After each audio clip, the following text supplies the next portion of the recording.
ការឧទ្ទិសនៅចំណែកបុណ្យនេះញាតិដែលយើងឧទ្ទិសហ្នឹងគឺចេះឧទ្ទិសបានហើយប៉ុន្តែមិនមែនគ្រប់ញាតិទាំងអស់ដែលលះលោកនេះទៅហើយដែលលោកអស់ជីវិតនេះទៅហើយអាចទទួលនៅចំណែកបុណ្យពីកូនចៅបានគ្រប់គ្នាទេណាញោមត្រូវស្ដាប់ឲ្យតន់ណាបើសិនជាញាតិរបស់យើងកាលដែលគាត់នៅរស់គាត់ធ្វើអាក្រក់គាត់ធ្វើមិនល្អគាត់ធ្វើបាបច្រើនណាញោមគាត់អស់ជីវិតទៅគាត់ទៅកើតក្នុងកន្លែងមិនល្អហ្នឹងណានៅរស់ប្រែតអីចឹងទៅកន្លែងខ្លះមិនអាចអនុមោទនាទទួលផលបុណ្យពីកូនចៅបានទេ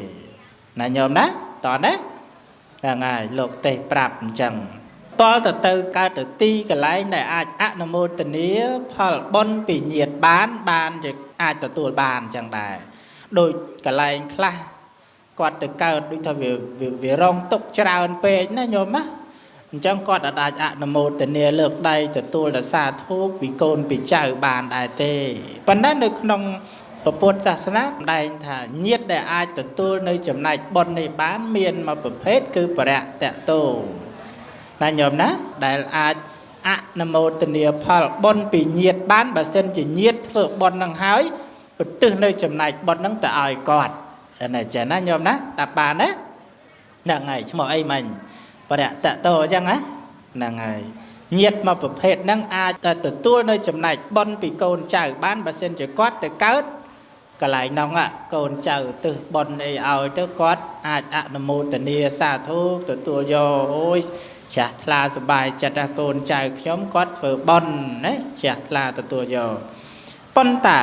សំណួរសួរថាចុះបើសិនជាញាតិរបស់ខ្ញុំព្រះអង្គអត់ទៅកន្លែងហ្នឹងព្រះអង្គឲ្យចុះបុណ្យខ្ញុំកណាទៅណាទៅញាតិផ្សេងទៀតទៅញោមមែនទេព្រះអង្គថាមិនអត់ទេញាតិរបស់យើងដែលវាទៅកើតកន្លែងហ្នឹងនោះព្រោះយើងមិនដឹងជារាប់រយរាប់ពាន់រាប់ម៉ឺនជាតិមកមិនដឹងជាត្រូវជាបងជាប្អូនជាសាច់ជាញាតិណាខ្លះគ្រាន់តែវាភ្លេចតែប៉ុណ្្នឹងទេញោមមិនអញ្ចឹងណាញោមណាលោកនេះអ្នកណាក៏ត្រូវជាបងជាប្អូនគ្នាដែរប៉ុន្តែគ្រាន់តែថាអស់ជីវិតច្រើនច្រើនតទៅវាភ្លេចគ្នាណាញោមមិនអញ្ចឹងបានជានៅក្នុងពិធីបុណ្យសពអីញោមឃើញគេបាចលាចគេចង់បង្ហាញថាឆ្អឹងរបស់យើងនោះវាកោពីពេញផែនដីអញ្ចឹងណាមានន័យថាយើងនឹងវាមិនដឹងស្លាប់ច្រើនជំនាន់ច្រើនតមកប្រមាណ100ប្រមាណពាន់ប្រមាណលានជាតិហើយទៅទេណាញោមណាហ្នឹងហើយអញ្ចឹងយើងនឹងវាមិនអត់ទេត្រូវជាសាច់ជាញាតិគ្នានោះមើលញាតិបបបាទពំពិសាមិនតិចជាតិអីញោមមែនទេហ្នឹងហើយអាចទទួលអនុមោទនាចំណែកបុណ្យនឹងបានឃើញទេនេះចម្រើនពរឲ្យញោមយល់អញ្ចឹងហើយញាតិដែលអាចអនុមោទនាផលបុណ្យបានហ្នឹងគឺបរតតោនឹងឯងបញ្ជាក់មួយទៀតហេតុដែលនាំឲ្យសម្រេចដល់ញាតិញោមអង្គទេសថាមាន3ញោមទី1តកតងទៅនឹងយើងនឹងឯងអ្នកថាបញ្ជាក់ខាងដើមមិនហ្នឹងគឺការធ្វើបុណ្យហ្នឹងគឺសំដៅទៅលើអ្នកមានសិលហ្នឹងមួយផ្នែកទៅណាអាចដល់ញាតិណាតើទៅធ្វើជាមួយអ្នកមានសិលធ្វើជាមួយអ្នកណាក៏ទៅបានប៉ុន្តែបើចិនចង់ឲ្យសម្រេចបុណ្យនឹងដល់ញាតិវាតល់តែអ្នកមានសិលហើយសួរថាម៉េចបានតែចាំបាច់អ្នកមានសិលព្រះអង្គអ្នកធម្មតាអត់មានសិលមិនក៏ដល់តែអ្នកហ្នឹងវាខ្វះគុណធម៌សិលហ្នឹងមានន័យថាជាគុណធម៌ញោមជាសេចក្តីល្អរបស់មនុស្សកាលណាមនុស្សហ្នឹងមានអំពើល្អមានសេចក្តីល្អក្នុងខ្លួនច្រើនមនុស្សហ្នឹងគឺជាមនុស្សល្អអញ្ចឹងយើងអាចធ្វើទានជាមួយមនុស្សល្អអញ្ចឹងបុណ្យហ្នឹងវារុញច្រានសម្រាប់ជូនដល់ញាតិណាញោមណាឧបមាថាយើងឃើញអ្នកសវឹងស្រាប្រមឹកអួបនូអីចឹងទៅចង់ទៅធ្វើបុណ្យជាមួយគាត់ដើម្បីឧទ្ទិសនៅចំណែកបុណ្យនឹងឲ្យញាតិទៅវាអត់ដល់មនុស្សនឹងវាខ្វះសេចក្តីល្អក្នុងខ្លួនណាខ្ញុំស្ដាប់បានណាមនុស្សនឹងវាអត់មានសេចក្តីល្អក្នុងខ្លួនគ្រប់គ្រាន់ណាបើកភ្នែកឡើងឃើញតែសវឹងបើកភ្នែកឡើងឃើញតែធ្វើរឿងអាក្រក់ក្នុងជីវិតនឹងវាអត់មានអត្តភាពគ្រប់គ្រាន់ដើម្បីរុញនៅចំណែកបុណ្យនឹងទៅឲ្យខ្ញុំឃើញណាចឹងបានតែព្រះអង្គថាតល់តែមើលមនុស្សណាដែលគាត់ជាអ្នកមានសិលមានសេចក្តីល្អមិនសម្លាប់សត្វមិនភូតផោកុហកបោកប្រាស់គេមិនទៅប្រព្រឹត្តខុសរឿងអាក្រក់ផ្សេងណាផឹកទឹកស្វឹងអីចឹងទៅប្រព្រឹត្តខុសកាមអីចឹងទៅតល់តែមនុស្សហ្នឹងល្អធ្វើបុណ្យជាមួយគាត់ទៅ អាចចំណែកនៃសេចក្តីល្អរបស់គាត់នឹងអាចឧទ្ទិសផ្សាយទៅដល់ញាតិបានអញ្ចឹងណាញោមណាតោះណានឹងចំណុចទី1ចំណុចទី2តើតែយើងជាញាតិនឹងឧទ្ទិសឲ្យគាត់ដែរណាញោមណាឧទ្ទិសនៅចំណែកបុណ្យនឹងឲ្យគាត់ផងណាឧទ្ទិសឲ្យគាត់ទៅញោមចាស់បុណ្យខ្លះគាត់ពឹងតែអាចារ្យទេញោមអាចារ្យអើយនេះឈ្មោះអ្នកញាតិរបស់ខ្ញុំគាត់បានលះលោកនេះទៅហើយអ្នកមិនមកជួយអានជួយអ្នកហៅឈ្មោះឲ្យផងអាចារ្យគាត់ចាស់ទៅហើយអាយុ7 8ហើយគាត់ភ្នែកមិនសូវច្បាស់ជួនកាលមើលមិនសូវច្បាស់យល់មែនទេចឹងបានថាការឧទ្ទិសបុណ្យនេះយើងជាសាច់ញាតិឧទ្ទិសខ្លួនឯងក៏ទៅបានដែរប៉ុន្តែបើអាចារ្យគាត់ដឹកនាំយើងដឹកនាំទៅប៉ុន្តែសំខាន់យើងជាម្ចាស់បុណ្យនេះយើងជាកូននេះយើងដឹងច្បាស់តើញាតិរបស់យើងគាត់ឈ្មោះអីគាត់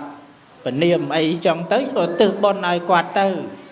ហើយបើសិនទៅថាខ្ញុំកណាមិនចេះឧទ្ទិសព្រះអង្គពាក្យបល័យអីណានៃខ្ញុំកណាមិនចេះទេថាទេយើងឧទ្ទិសខ្មែរទៅណាញោមអត់តោះខុសអីទេបងអត់តោះខុសអីទេឧទ្ទិសខ្មែរទៅណែម៉ែអើយឪហើយថ្ងៃនេះខ្ញុំបានធ្វើបុណ្យណាបុណ្យអីក៏ដោយដាក់បាតលោកក៏ដោយធ្វើបុណ្យអីណានៃក៏ដោយខ្ញុំបានធ្វើបុណ្យម៉ែអើយឪហើយណែខ្ញុំសូមឧទ្ទិសនៅចំណែកបុណ្យនេះជូនដល់ម៉ែជូនដល់ឪណាសូមអនុមោទនាណែទទួលយកចំណែកបុណ្យពីខ្ញុំដែលជាសាច់ញាតិណាដែលជាកូនដែលជាចៅណាត្រូវមិនប្រាប់ចឹងទៅណាញោមណាញោមស្រីនឹងអកចេះហើយអាពាក្យអញ្ចឹងនោះញោមមិនអញ្ចឹងណាអញ្ចឹងមិនលំបាកទេមិនបាច់ចាំទៅទាំងវោអីក៏ទៅបានព្រោះពាក្យហ្នឹងអាត្មាសួរនាំជាមួយបងគ្រូវគ្គចរិតបញ្ញាគូសុភាពសួរលោកចឹងហ្នឹងលោកគ្រូមិនថាការឧទ្ទិសបុណ្យហ្នឹងវាចាំបាច់តតែបល័យបានលោកថាទេមិនចាំបាច់ទេយើងខ្មែរនិយាយតែខ្មែរទៅណាញោមណាសួរដេញដោលជាមួយលោកហ្នឹងត្មងតើលោកអ្នកចេះដឹងក្នុងស្រុកខ្មែរញោមភាគច្រើនស្គាល់លោកសួរសំណួរចម្លើយទៅកាន់លោកថាអត់ទេបើយើងមិនចេះអីទាំងវោអេណានេះខ្មែរហ្នឹងទៅដូចស្មាប្រាប់បាញ់ចឹងណាណែម៉ែអើយអ្នកខ្ញុំបានធ្វើបុណ្យខ្ញុំបានធ្វើសេចក្តីល្អចឹងខ្ញុំសូមឧទ្ទិសនៅចំណែកបុណ្យនេះណាជូនដល់ខ្មោចម៉ែខ្មោចឪញាតិរបស់ខ្ញុំទាំងអស់នេះសូមមកទទួលអនុមោទនាចាស់ថ្លាពីខ្ញុំដែលជាកូនជាចៅនេះណាសូមឲ្យបាននៅសេចក្តីសុខរួចផុតចាកទុក្ខផងម៉ែអើយបើសិនជាទៅកើតក្នុងកន្លែងមិនល្អណែចេះតែប៉ុណ្ណឹងអត់ពិបាកទេញោមណាប៉ុន្តែបើញោមអាចារ្យគាត់ដឹកនាំវេអីហ្នឹងក៏យើងថាតាមទៅមិនជាតោះខុសអីទេណាញោមណាចឹងញោមចេះឧទ្ទិសហើយណោះថាទៅខ្មែរក៏បានដែរនេះចម្រើនពរទាំងញោមជាម្ចាស់បុណ្យញោមដែលបានអញ្ជើញចូលរួមបង្រៀនទាំងអស់គ្នាហ្នឹងឯងឲ្យចេះហ្នឹងឯងអានេះហ្នឹងទី2ការឧទ្ទិសហើយបាននៅទី3ហ្នឹងដូចមកភាពលើកឡើងមិនអញ្ចឹងចុងក្រោយអនុមោទនាផលបុណ្យពីញាតិបានបើសិនជាញាតិធ្វើបុណ្យហ្នឹងហើយឧទ្ទិសនៅចំណែកបុណ្យហ្នឹងទៅឲ្យគាត់អាចេះណាញោមណាតាបានណាហ្នឹងហើយឈ្មោះអីមិញបរិយតតោអញ្ចឹងណាហ្នឹងហើយញាតិមកប្រភេទហ្នឹងអាចតែទទួលនៅចំណែកបុណ្យពីកូនចៅបានបើសិនជាគាត់ទៅកើត